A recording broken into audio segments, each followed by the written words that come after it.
Hello, everybody out there in internet land. This is our Classroom Connection video of the week or of the month. I don't know. We keep doing these as often as we can. Anyway, this is season 4, episode 5.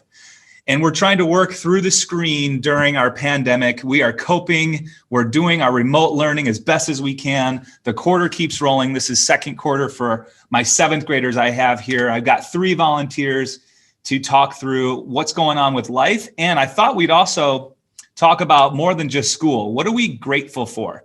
We've just hit Thanksgiving break, so I thought it'd be nice to do we kind of do this from time to time every single school year. What's going on in life that we have gratitude for, that we're thankful for? So that's going to lead our conversation for today. All right, so you 3 say hello. Go ahead and unmute and just say a quick hi. Hi. I'm Becca. I'm Maria. Hi, I'm Sia. All right, I've got Rebecca and Aria, and I've got Sia back again.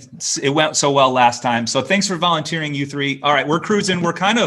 This is surprising, right? It's kind of like we're doing the same. It feels to me like the same thing almost daily through the screen, but in some ways, we're starting to find a groove. I'm starting to get better at doing Zoom meetings. I don't know about you. So some things are going well. And in the meantime, I'm still feeling kind of stuck through the pandemic of trying to do our best on coping through the screen. So some things are going well for me teaching, and then other things I'm still getting some frustration with. Maybe you're the same way. Can you tell me in just basic terms how you're coping through the pandemic? What are you doing that's going well? Do you want to talk about anything that's annoying? So go ahead and unmute and tell us what's going on. How have you been coping through COVID? So something that has really been helping me is obviously doing my sport. I enjoy figure skating, so that's something that takes my mind off of other bad things that are happening. And recently over Thanksgiving break, I learned how to crochet and I made a bumblebee. So that happened, and that also makes me really happy and has been taking my mind off of the things that aren't so good. That's pretty awesome, Rebecca. Hey, so are you able to keep skating? Are you able to go to the rink and continue to be active? That's open? Yeah, so we're obviously having some restrictions, like we're supposed to wear masks, and there aren't that many people allowed on the rink, but I would say that it's pretty cool how they're keeping everything going. Yeah, so at least you get to still get a little activity in. I know some people are missing their sport seasons because that's been pretty much postponed or canceled, at least at the middle school level, you know. And then you picked up a new hobby, huh? Crochet. That's pretty cool. All right, thanks, Becca. Aria, Sia, jump in there. What's going on? You can go ahead. I like FaceTiming my friends a lot because we can't hang out anymore that much. And recently for Thanksgiving, my cousins came over, which kept me happy. I always stay in touch with some people, and then we just like hang out, maybe play some online games and stuff. Yeah. What games are big right now? My family likes Among Us and Rocket League. Among Us is big, and we play that a lot. Yeah. That's what I hear. All right, thanks, Sia. Go ahead, Aria. I think along with what Rebecca was saying with hobbies, like my brother and I, we've started like a little chess obsession, trying to like beat each other. And I think it's really nice if you start like a new kind of like hobby or obsession at home that kind of keeps you busy and takes your mind off things. And I think a really fun quiz game that my family and I discovered was Kahoot. You might have heard of it. Yep. And we actually connect our computer to our TV and we play Kahoot a lot and verse each other. So it's really fun to play like with your family and with your friends online. Are there some Kahoots that you can simply upload or download or use that are already created, like trivia basically? Yeah, you can even make your own Kahoots. Like what my family and I did, we made Kahoots on ourselves, and we got to see how much our family knows about us. It was really fun. That's a good idea. I've made some before for health class, obviously, with my own questions, but I've got some, I've got 4 kids of my own. So I've got some experience where we did some Kahoot from home with my daughter's class, and her teacher set up a pretty cool trivia night. And we were able to do that virtually with like other families. So it's just a way of staying socially connected, kind of like what Sia was saying. You know, it's you got to find your way to connect and see and talk to each other through the screen as best as possible.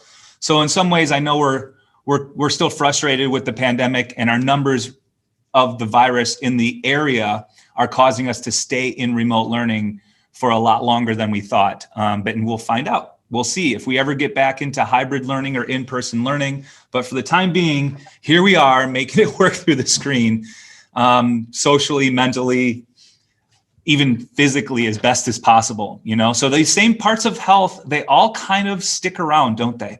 It's always physical, mental, and social well-being that we're focused on. It's just the how that changes. How are we achieving those different parts of life? I want to ask you about some things that mentally you are grateful for, but maybe that crosses over into other parts of life like social health or physical health. But let's go ahead and talk about, in this time of giving thanks, anything in life it could be in school, outside of school, anything that you realize that you are thankful for. Maybe at this point in the pandemic, we realize what we truly appreciate in life. Maybe that's the positive of all of this stuff that's happening this past year. So I want to open it up to just talk through anything and everything that you can think of that comes to mind when I say, what are you grateful for? Who's first? So something that COVID has really made me thankful for is definitely technology. I've heard some other students are not able to do learning because of lack of technology or those sorts of luxuries. And something else that COVID has also made me very thankful for is having like a family that's not very like butting into things, because then I don't know how well I would be doing if all of my life was shared with other people. They're pretty respectful of your space. Yes, that's what I mean. Yeah.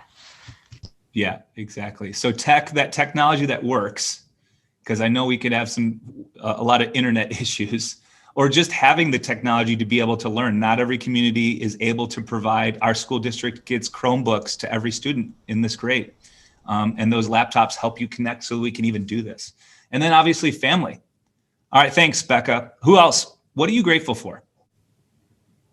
I'm grateful for my family and my friends because, well, in COVID, like they just support me and they keep pushing me to do things that I don't want to do but end up doing, and they just help me be better.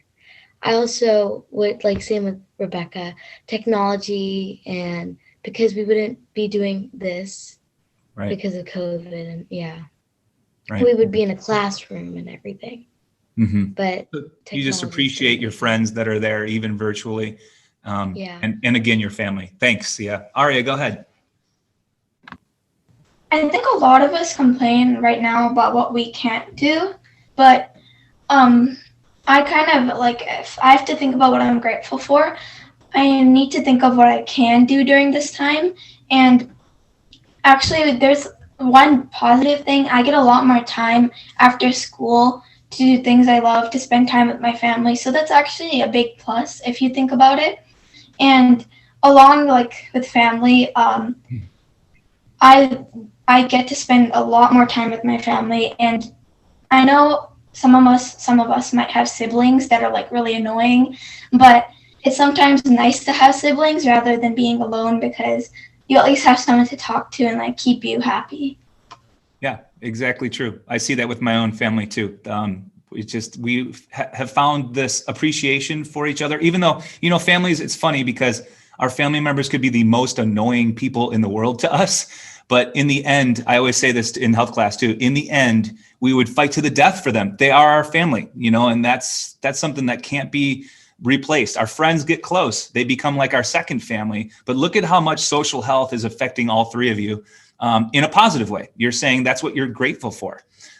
Besides the technology, besides the, personal possessions that let us get to have fun, the gaming or the activity, maybe like you would say you're thankful for something that, allows you to be active, like a piece of equipment, Rebecca. Like you might be like, I'm thankful for my ice skates because they let me be active, but in the end, it is this interaction socially that we really, yearn for, and that as people, we always want to have, or in general, I'm speaking in general terms, So I guess let's take that same question. I want to focus just a little bit, just for a minute or two, on the social interactions that are taking place, that are having a positive effect on you in any class. Can you think of a project where you're able to talk or interact with other people that isn't just you typing and reflecting on a screen? Or instead of that, if you think of a project where you're able to work in a group through the screen, let's talk just briefly on that. Or what about some of the things that you've been able to see through video?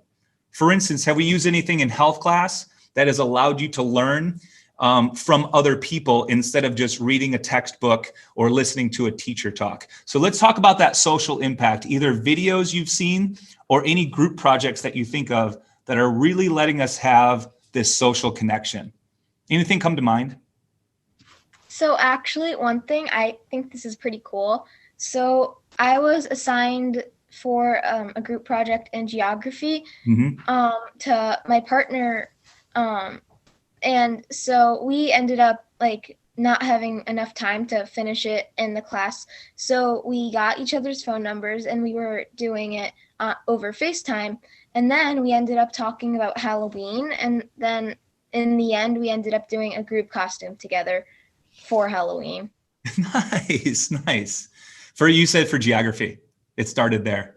Yeah. And then it just grew from there. So you got a friendship that blossomed just because of that. Yeah. Thanks for sharing. Go ahead, Arya. I don't really have any projects right now. But breakout rooms are really helpful. Like in my classes, we usually have a set of students every single time we go in, and they keep changing it up. So we get to meet, for me especially, I have the same classmates in most of my classes. So I'm really bonded with all of them because of breakout rooms, since we get to talk to each other before class, before our actual class starts and before it ends. Interesting. So do you have some teachers that will open up? So breakout rooms, for anybody watching that doesn't know, it's like a small room, like what we have right now. Instead of a room of 30 people on the screen or more, it's just a small group, 2, 3, 6 people. So do you have some teachers, Arya, that are opening that up at the start of class and then bringing everybody back even before instruction? Yeah, in ELA, what my teacher does, today she even did it, she opened up breakout rooms right before doing the morning announcements, and we kind of just talked for a bit. She said, talk about Thanksgiving, what you did, and it was really exciting to see what other people did over Thanksgiving rather than just sitting. Sure. We were all really tired because we woke up really early. Of course. And it was just kind of like a casual beginning of the day. Yeah, that makes sense. I like to use the same. So for our class, because you're all in health class, I use the same breakout room for a similar reason. So you get to know the same people because we only have 9 weeks together. So you go back and you have this consistent, safe place to kind of speak your mind about our difficult health topics in our breakout rooms. But I could definitely see how it would be useful to switch that up too. I think there's benefits either way, changing it up from time to time. All right, thanks, Arya. Sia, what comes to mind from our videos, from group projects? What's going on socially?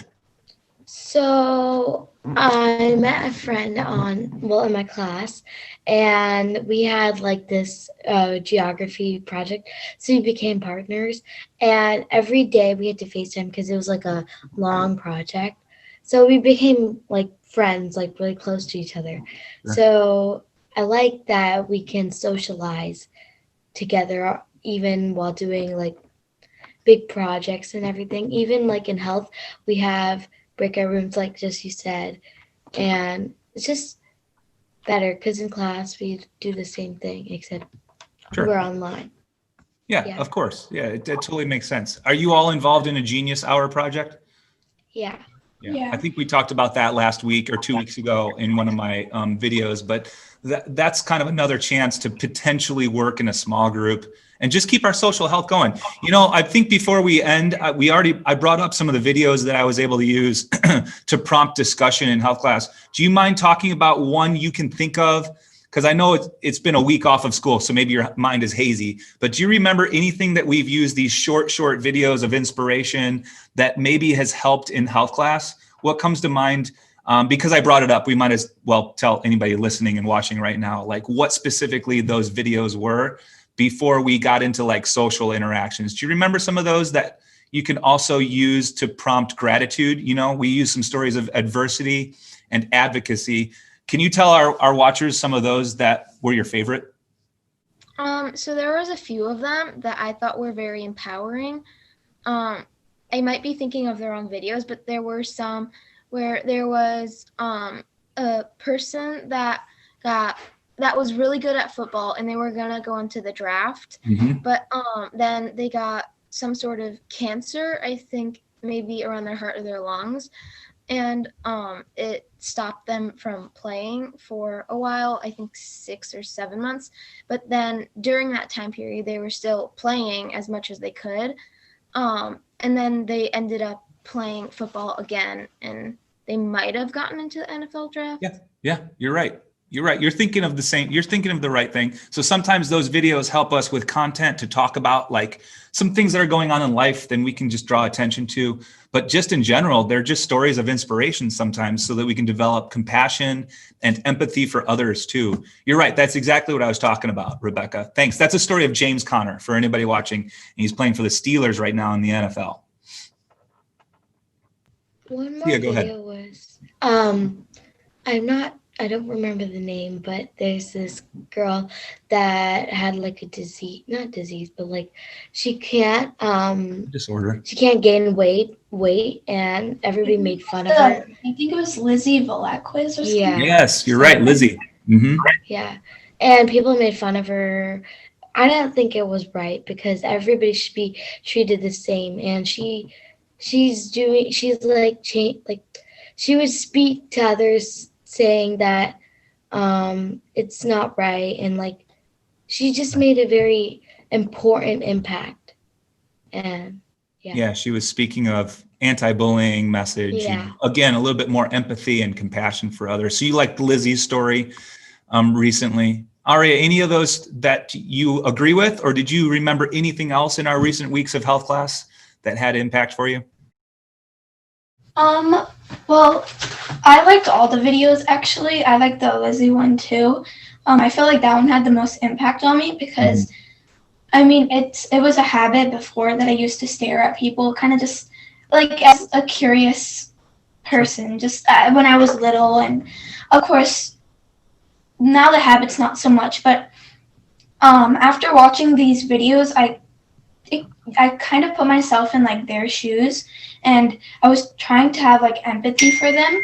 And when I realized like how much it hurt to see people stare at her so much, it makes me like not want to stare at people a lot more, and it kind of helps me as a person to like take out that habit. Right, absolutely. I use some of these year after year, and then some I kind of cycle in and out. But it's just I think instead of reading from a textbook all the time or listening to me talk, I feel like some of these videos really help us with that social connection to others. It could be strangers or acquaintances. It could be loved ones that are going through issues. But I just wanted to bring that up real quick this week because I had mentioned it. So I want to give like our viewers an understanding that we've been trying to do different things to connect socially, whether it's with ourselves and with students in breakout rooms, or whether it's a quick video to get us prompted and ready to reflect. We're just kind of figuring our way through this pandemic. And a lot of the stuff that I do in a typical normal in-class health classroom it sticks around. And then some other things I'm trying out that are brand new. So we'll continue. All right, so that's it for this week. I want to say thank you to our 3 volunteers for talking us through things that they're grateful for, and then also a little bit of our social connections that are happening through the screen. We'll see what happens. I'm going to try and get another group in the next week or 2 weeks. We'll see. It's kind of been tough because not everybody is interested in talking through the screen like these 3 did. But as always, I really appreciate everybody checking out our Classroom Connection videos. All right, so until next time, thanks for watching. Say bye, everybody. Bye.